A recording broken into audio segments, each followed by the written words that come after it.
When we talk about adding supplements to your diet, there's pretty much unlimited options that you can add to your health routine in terms of supplements, in terms of things you could add to improve your health. Now, when we talk about supplements, we could talk about a whole host of different things.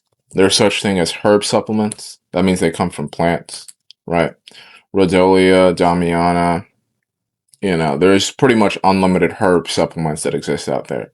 And we talk about vitamin supplements. Vitamin A, vitamin D, vitamin E, vitamin K, vitamin, all these vitamins, right? Now, generally for someone improving their health, and this is something I kind of went through myself, sometimes it is better and safer in a way to experiment with herb supplements. Now, why is that? Because if you're using a supplement from a plant, from a herb, something more natural, it's pretty easy to dose it correctly. It's pretty easy to take a safe dosage. It's not hard to do. It's not simple to do. It doesn't accumulate so much. When you take a vitamin supplement like vitamin A and D, we have no idea what safe dosages are in terms of that. And sometimes when you buy a vitamin supplement on the pharmacy, you'll realize it's like 1,000%, 5,000% over the daily recommended value. Now, does that sound safe long term to take?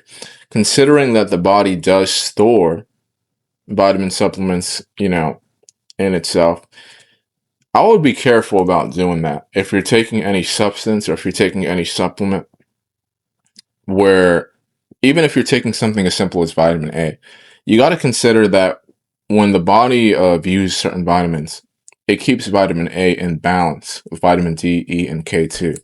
It keeps vitamin B3 in balance with B6. When you take a vitamin supplement, there's a lot of things that occur in the body, and the body is always trying to achieve balance, homeostasis, right? That means it's generally not a good idea to start taking high dosages of things that you don't know what the recommended dosages are, because the liver can only take so much, the liver can only process so much, the body can only have so much vitamin A accumulated in itself at one time before something happens, right? So when we talk about supplements and things to start on your health routine to kind of get you on the right track, sometimes that involves taking the basic stuff, taking the herb supplements, things that are very low risk, things that help you feel better, things that, you can't really take super high dosages on. Things that generally aren't balanced with a bunch of other vitamins, you know what I mean?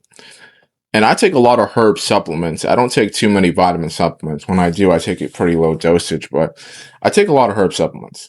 And very rarely have I ever had a negative reaction from a herb supplement.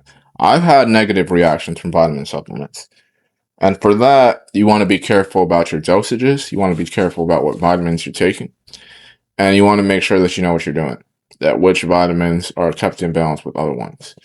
But I rarely ever have negative interactions with a herb supplement that is designed to come from a plant that, where whatever dosage they have, the dosages they have is like pretty on the safer side.